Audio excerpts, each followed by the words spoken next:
Hey guys, welcome back to Maelstrom Gaming Studios. I'm Craig. And I'm Connor. And today we have our second deep dive for the Grey Knight Codex. We're going over the big heavy hitters, and those are the Paladins.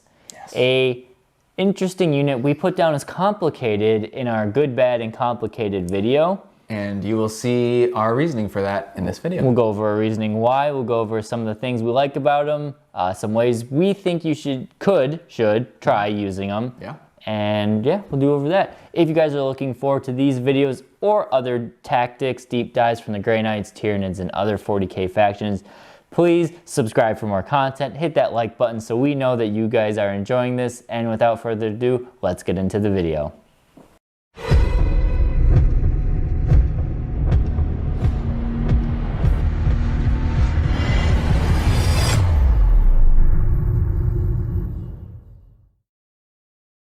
All right, you guys, today we are going to cover pretty much almost everything you could cover as far as Paladins are concerned.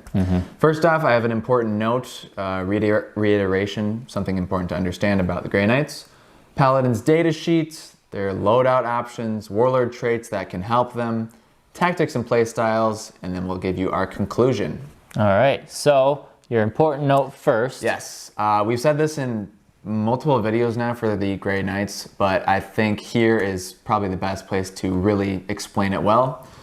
Paladins, along with Paladin Ancients, Purifiers, Venerable Dreadnoughts, and then Crow and Drago, in parentheses, can never benefit from Brotherhood rules or abilities from Grandmasters or Brother Captains because they have to be part of a Brotherhood. Yes. These units are referred to as Honored Knights.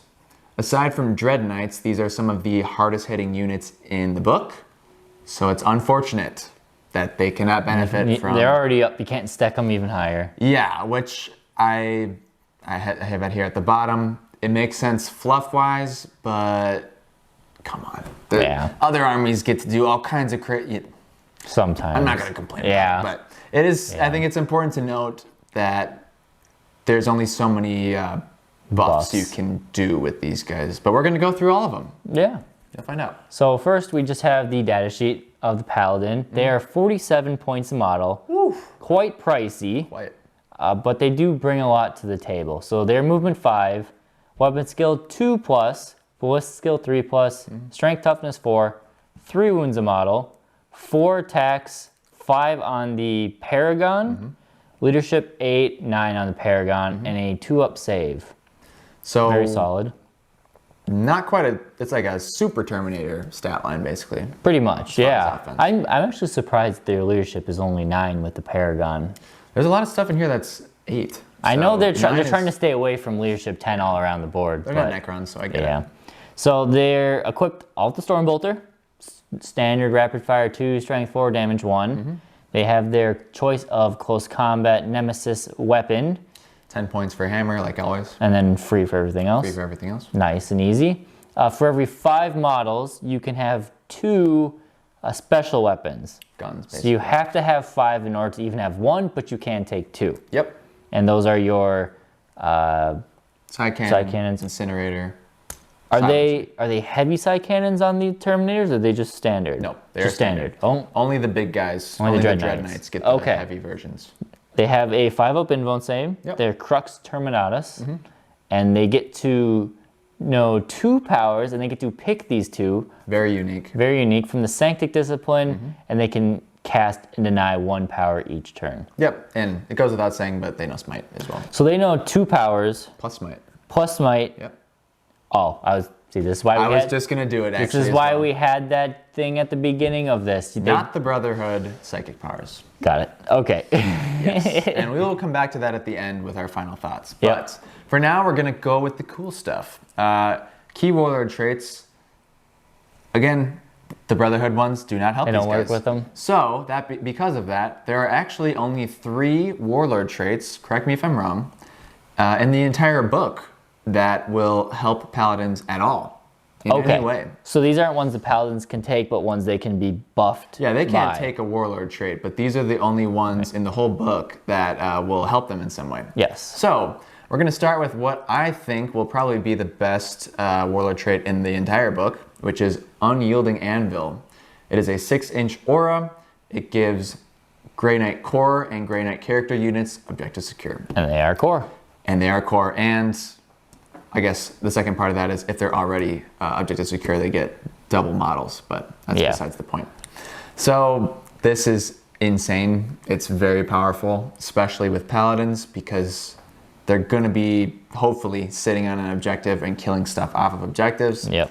Being able to always have objective secure on them when your Warlord is near is awesome. So I'm assuming the aura is a 6-inch aura. It is. So yeah, you're gonna want to use these to be, and we'll talk about in the tactics part. But yeah, this is basically make them Terminator plus because they have core and everything. Because you're right. Because with if you give them objective secure, you essentially have all the benefits of being a Terminator with less of the drawbacks. Yeah. Yeah. So then First of the Fray is another one they can benefit from. Add 1 to advance and charge rolls for the Warlord. Yep. If your Warlord make a charge, Grey Knight core units gain +1 to charge that same unit. Yes. This is much less powerful than it used to be. If you're OG Grey Knight player, you know how good it used to be. It's okay. +1 to the Paladins charging into a unit that has already been charged by your Warlord. It could help. That's fine. Yeah. That's fine. It's like a 12%. Yeah, it's a slight increase. 12%. Yeah. So probably use that when if you're doing a teleport strike, deep strike thing. Because you could also gate. Teleport strike them, but then your Warlord could be... He could Gate of Infinity up there, or if he's a... He could just already be closer. So the Warlord only needs like a 3-inch charge or something, and then they can benefit from the... Exactly. Or if you have a Grandmaster and Nemesis Dread Knight, he could shunt up, and then the Paladins on turn 2 could drop right in front of him. There's cool stuff you could do. And finally, this is they're in order. These 3 are in order of effectiveness for Paladins. The least effective, but it could still help, is Psychic Epitome. At the start of your Psychic phase, select a Grey Knight Psyker unit within 6 inches of your Warlord. That unit gains +1 mortal wound to their Witchfire powers. This is the same Warlord trait that you will use on the Librarian Mortal Wound Bomb. Which we will cover probably in another video. Yeah. So, Psychic Epitome, I believe, is it? Epitome. I think it's Epitome. I think it's pronounced Epitome. Really? I think it is. Epitome. You're right. Yeah. Don't forget that I said that. Demons, I think, have the exact same thing, and that's why You're totally right. It's okay. It looks like it, but once you know the word, then you're like, oh, that's okay. Yeah. Okay. So, +1 mortal wound to Witchfires. Now, although they know 2, so I put it on here because they know 2, so you could take 2 Witchfires. Well, Purge Soul, and Purifying Flame. So, but you're still only casting 1. It also affects Smite. Can you use that psychic power that... The Stratagem. The Stratagem, sorry. Stratagem that lets you cast an extra one? Yeah, so for 1 Stratagem, you could cast 2 powers from the Paladins in a turn. You probably don't want to use it on them, but maybe, because if they can know Smite, plus a Witchfire, plus a defensive one. Yeah. So then maybe if it comes into it... Basically, I put it on here because it could come into play for Paladins. Just something to be on your radar. Yeah. Yeah. Okay. Yeah. Oh, and also I want to say one thing here. We don't have it on here. Yeah. But there's a relic that your Paragon can take. Yep. There's a 4 of them that they can take. 4, there's 1 good one. 1 good one, which gives your Paragon 1 reroll to hit and 2 wound. On his Nemesis weapon. So if you take a big hammer, then he gets 1 free roll hit and wound roll with that. It's 1 command point. It's actually not bad if you're taking a big squad of them. If you're taking a big squad and they're supposed to be your big breakthrough unit, I actually think I would probably do that, or will probably do that. The more hammer hits, the better. Yeah. Yeah. Next up, we have the key stratagems. Now, there's a couple more stratagems that can technically affect Paladins.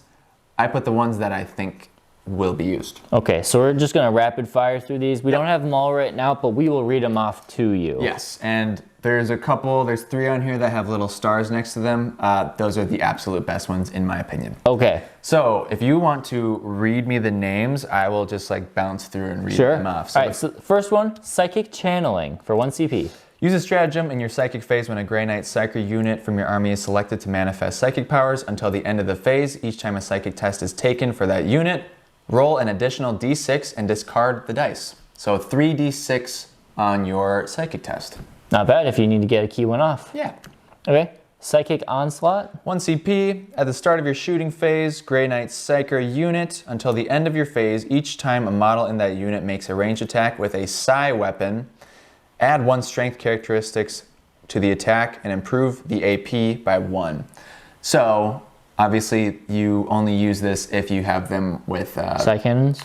I mean, you can use it on Psi Cannons or Silencers, but probably Psi Cannons. What about the Psychic Ammunition or Psi Bolt Ammunition? You know, I think that doesn't work anymore? I think that's another nerf to Psi Bolt Ammunition. They don't count as... It no longer makes you count as Psi... Okay. It got so nerfed in that. It's okay. right. It's okay.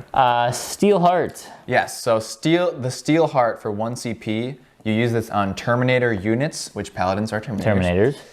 Gives you +1 to your attack rolls in melee. Now, I know what you might be thinking, they hit on a 2+.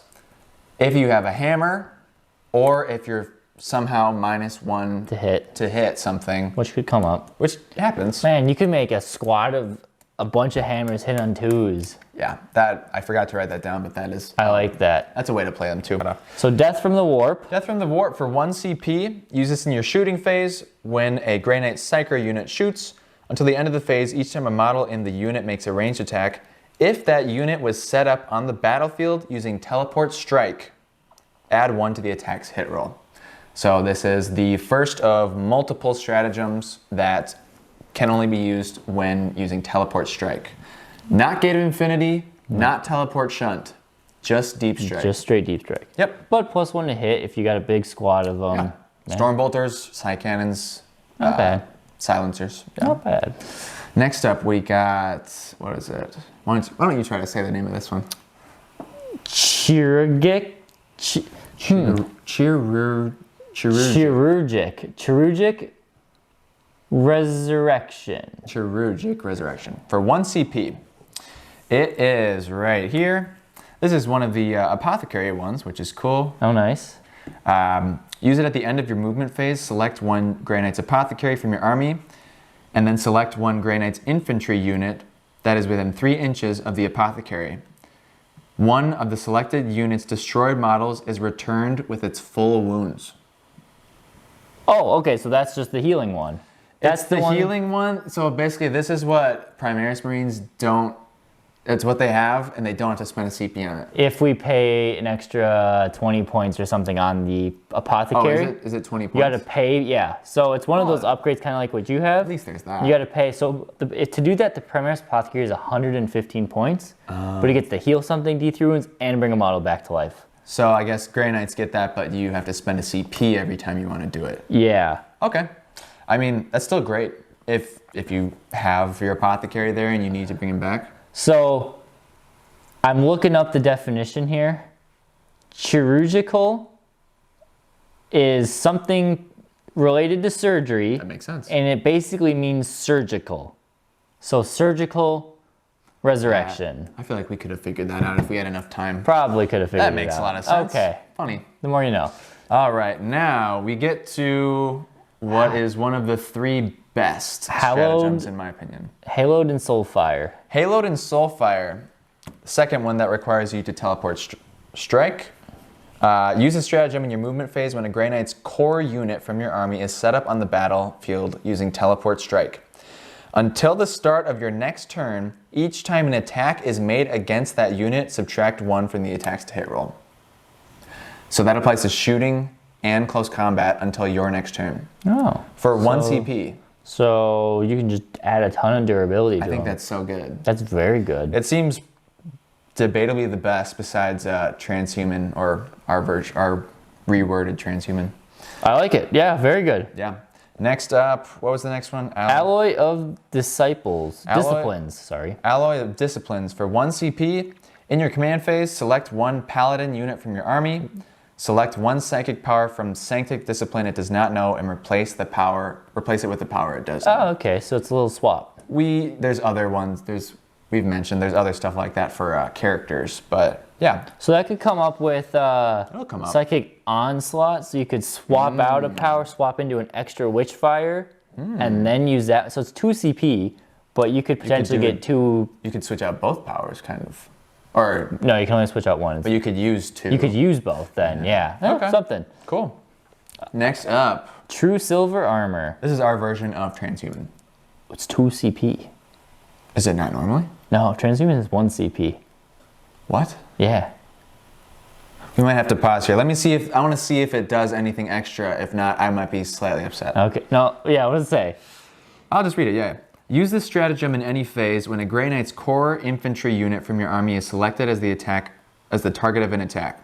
Until the end of the phase, each time an attack is made against that unit, an unmodified wound roll of 1 through 3 for that attack Yeah, that's fails. Transhuman. That's absolutely just Transhuman. Irrespective of any abilities that the weapon may be taking if that unit contains...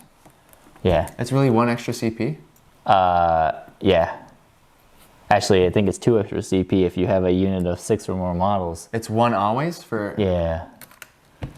Now, I understand... I'm not going to get annoyed about that. I understand the reason behind it is because there's a big difference between using it on Primaris Intercessors and using it on... What about Blade Guard? Oh, yes. Yeah, a Blade Guard versus a Terminator... I would put my money on the Blade Guard. The Blade Guard are better. I'm not going to get upset about that. That's Really, unfortunate. that's really annoying. That's unfortunate. That sucks for sure. But I mean, you still have to use it. Yeah. You have to use it with Paladins for sure. Sidebolt Ammunition? Sidebolt Ammunition is either 1 CP or 2, depending on if you have 5 or 6 or more. So we've mentioned what Sidebolt Ammunition now does. It did get nerfed. Essentially, it allows you to reroll 1 unmodified hit roll. Oh, sorry, I said that wrong. An unmodified hit roll of 6 automatically wounds. So that's fine. Pretty cool. And you get AP -1? AP -1. Okay. So it's all right. That's if you have fine. a big squad of Paladins, It's going to be 2 CP. it's 2 CP actually. Probably don't use Sidebolt Ammunition, but if you have to, you can. If you have to. And there's one more I think we wanted to mention. It's called Zone of Warding. It is also 1 or 2 CP depending on the squad size. It is the, what's it called? The Nemesis Warning stave. So this is the probably least used Grey Knight close combat weapon. Yeah. It's a nice profile, but the real reason you take it is, I'll just read it out loud. Use this stratagem in any phase when a Grey Knight unit from your army is selected as the target of a ranged attack. Until the end of the phase, while that unit contains a model equipped with a Nemesis Warding stave, the unit gains a 5-up invuln. If it's on Terminators, they gain, or Paladins, they gain a 4-up invuln. Ooh. So it is essentially a command point way to increase your invuln save. Not bad. And, this stratagem you really want to take, if you're taking a big unit, you want to take a stave, and probably most units. Well, and yeah, a stave, and honestly also have Sanctuary that works too. Around. Yeah. Very nice. So I'll just say one more thing. I guess you're right about True Silver Armor, about the Transhuman, because Grey Knights do have more going on. They got a lot going on with their unit. They have psychic powers, and they all have Stormbolters, and they all have good close combat. Yeah, the only thing I can see Transhuman being... The Blade Guard are a good example. I mean, they're the best example that benefit... Maybe that's too much of a good example, though. Yeah, but everything else doesn't have an invuln save and can use Transhuman. Yeah. But the Blade Guard are tanky. And they're 35 points of Blade Guard? 40 points? 35 or 40 points of Blade Guard. Yeah. It's okay. Anyways. So now we're going to go over a little bit of tactics. We have 2 parts of tactics. We kind of have a way to kind of buff and play around them, and then we have more of a play style tactics. Yes. So this is the first kind of buffs and play arounds. This is mostly the character buffs that you can use. Yeah. So Sanctuary, I mean, we just talked about it. Giving them a 4-up invuln would be huge. It makes a huge difference. Drago, Now, he is the Supreme Commander, so Paladins can benefit from Supreme Commander. That specific rule. Yes. It can affect Any right Grey here. Knight unit. Yes, I believe it is literally any Grey Knight unit. It's Grey Knight core or Grey Knight character, so Just almost about. anything. Yeah. Yeah. So that's a way you can give them rerolls. It allows you to reroll all of your hit rolls. Very nice. Very nice. Librarians can cast extra support powers on them, so it wouldn't hurt to have one nearby. Yep. Apothecaries are great with them. Yes. They can give 6 up, feel no pain. They cannot give 5 up, feel no pain to paladins because they have to have the brotherhood Specific keyword. brotherhood. Yep. Also, something to mention with apothecaries is there's that stratagem. We read it out loud just now, but also apothecaries and paladin ancients, any character in the Grey Knight army can take the gifts of prescience or visions of the Augurium. Augurium, which are the extra points. I call them cryptic arcana because That's what you know. That's how I know them because I have a The necronomy chapter as well. upgrades. The chapter upgrades. There are multiple ones of these that you can, I think, would be beneficial to put on an apothecary that's standing behind paladins. Paladin squad. Same with the paladin ancient, but specifically a noble death, which is gifting obsec to something within 6 inches for a turn. Right. Once per game. I just wanted to note that because Note that one in there. It seems very powerful. So then we also have Paladin Ancient, like we said, but he can give an extra attack to a Paladin squad, which they already have 4 attack space, so why not give them 5? Why not go for it? That's pretty crazy. Yeah. More of these are more play style now. Yep. So you can take them in Land Raiders, classic method of transportation. However, you take a big squad of Paladins in a Land Raider, that's probably half your army at a 2,000 point game. It always has been and probably always will be So, around half your army. Do it for fun, Yeah. because it's fun. Or you could do like a squad of 4 paladins, throw Drago in there, put him in a normal Land Raider. It's still half your army. Still half your army. But it's a little bit less. It's a little bit less stuff. Yeah. Teleport strike is a probably more common way to do it. You can get these guys in the front, and there are ways to buff them up when they teleport. Offensively and defensively. And offensively, you can get them into combat potentially. And also the teleport strike centric secondary. The secondary one. Huge deal for that. Yeah. And I just wanted to mention small versus big squads of paladins. I don't know what is going to be better yet. Big squads, obviously, because they're more powerful, they have more attacks, more shots. But I think Craig mentioned this to me last time I was over here making videos.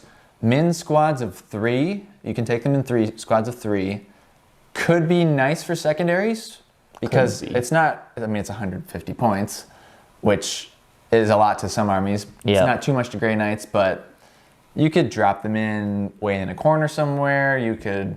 There's some stuff you could do for objectives. Yeah, it'll be interesting to see how it plays out. I could see the argument for bringing a small squad of 3. There are some secondaries, not just the Grey Knight ones, but that would be beneficial to have a not cheaper unit, but a smaller footprint sized unit, being able to do. Yes, that's what it would be. The small footprint is the big thing. That's the real benefit of the 3-man squad of paladins.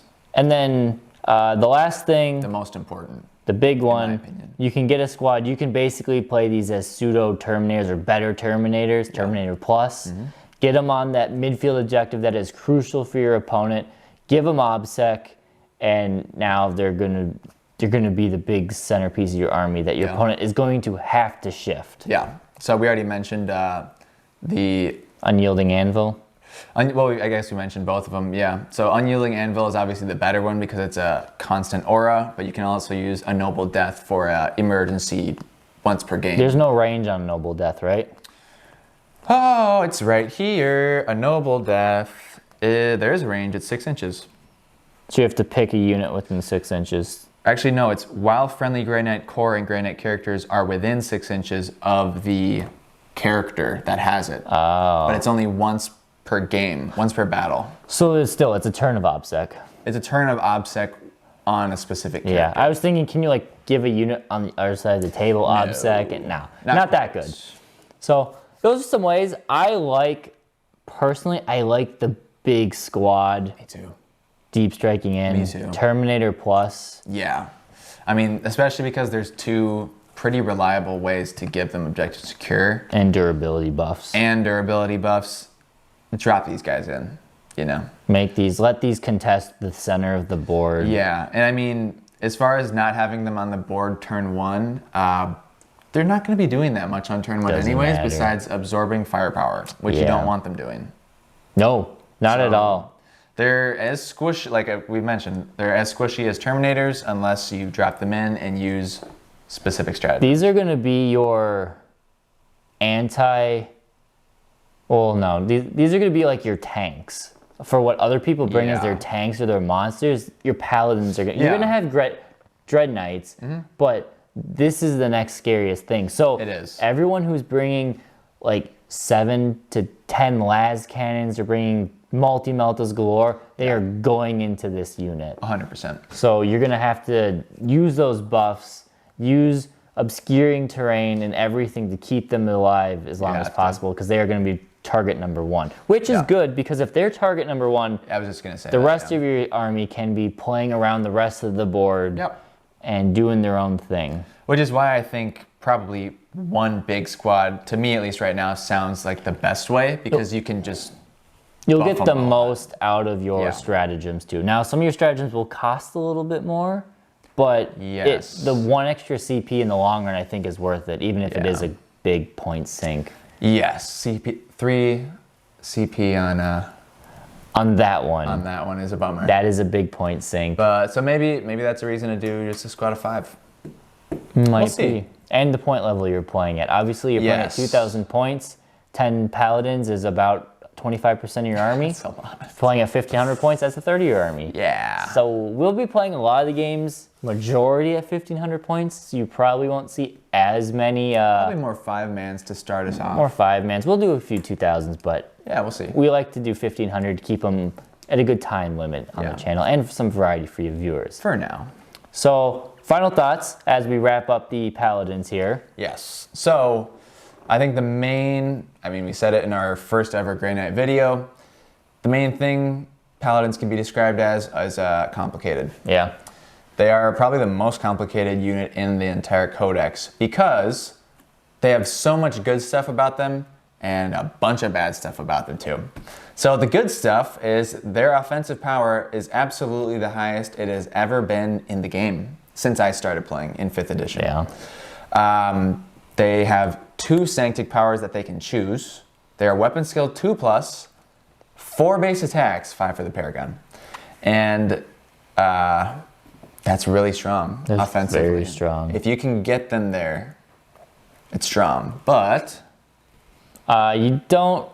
it's tough because you don't want to improve... you don't want to put too many points into one squad. whether it be command points or normal points. Yeah. 9th edition is all about trading. So Yeah. it's a lot of, okay, I'm going to trade to take these points. You're going to trade to take these points. Yeah. And if something happens where your big squad does not trade properly, Yes. points for points or objectives for objectives, Yeah.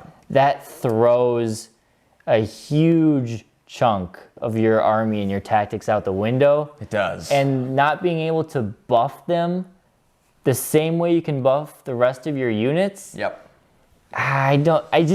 It's tough. I think Paladins are going to have a lot of places. Sure. You're going to have to think really careful. You're going to have to be, as again, high skill cap army. Grey Knights are definitely one of the armies out there with a high skill cap where you have to really think a lot in order to make the units get the most out of them. Yeah. Just branching out that for a second. Yeah. Sanctuary, as we mentioned. Yeah. There's another, it is a Sanctic power. Empiric Amplification. All the psychic powers can be beneficial to them, but this one is you cast it on enemy units, and all Psi and Nemesis weapons gain +1 damage to that enemy. Like close combat weapons? So Psi shooting weapons for Psi and Nemesis weapons are all close combat. Oh, okay. So it's a warp charge 7, but I just wanted to throw that out there. You can make them even more offensively harmful. Something we missed earlier. Very nice. Yeah, for sure. Cool. And final notes, not being able to use any Grandmasters or Brother Captains or Brotherhood, anything to do with the Brotherhood keyword word is a huge bummer. It is. There is no denying that or avoiding that. It is a huge bummer. But overall, I am excited to play these guys. Again, I get it lore-wise, why they did all the Honored Knights and stuff. It makes sense. They've been kind of doing that for, armies in the Codex. There's some orc stuff that was like that some too. orc things are that way. Yeah. Even the first sign of this was Genestealer called Pure Strain Genestealers didn't benefit in 8th. Yeah, and still that's their true. current Codex. But they don't benefit from their faction bonuses because they're pure. They're the top of the top. It's like, I get it. Fluff. get it. I love fluff, and I love that is a thing in the fluff, but come on. Okay. Well, and on a high note, Yeah. okay, I think Paladins have still got a place. Oh yeah, for sure. They're going to do a lot of damage, and if you are not equipped properly to kill, I don't even know what it is defined as proper to kill them. Who knows? You don't have any reduced damage on Paladins anymore, right? Well, the thing, Transhuman.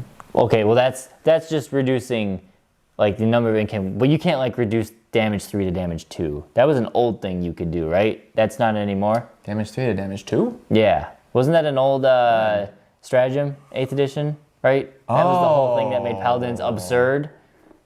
I don't know the exact wording on it, but yeah, I think you're right. Okay, so that's gone. Yeah. That was the thing that I really hated about Paladins, going up against them. That was obnoxious. I don't know if it was just Paladins, but yeah. Terminators too. But Yeah. now it's tough because I think I'm trying to think of a weapon that is great at killing Paladins. I mean, they're essentially a Terminator. So They what are. kills Damage 3 Terminators? weapons. Yeah. They'll be okay. I think Paladins are going to do fine. You just got to use them wisely, and you can't just stick them in the open, in the center, right away, turn 1. Don't foot slog them. I mean, you can, but probably don't. Yeah, protect them as long as you can. Yeah. Do what you can. Purge demons and enjoy using the martial arts experts of the Grey Knights. Thank you guys for watching. Let us know how you are using Paladins. If you have some other tips, tricks that you might want to share with the community here that maybe we missed. Are there some you think we are hyping up that aren't all their work cut out to be that we think? Maybe. Or did you learn something from this video? Let us know again in the comments. Thank you guys for watching, and we'll catch you next time here at Maelstrom Gaming Studios.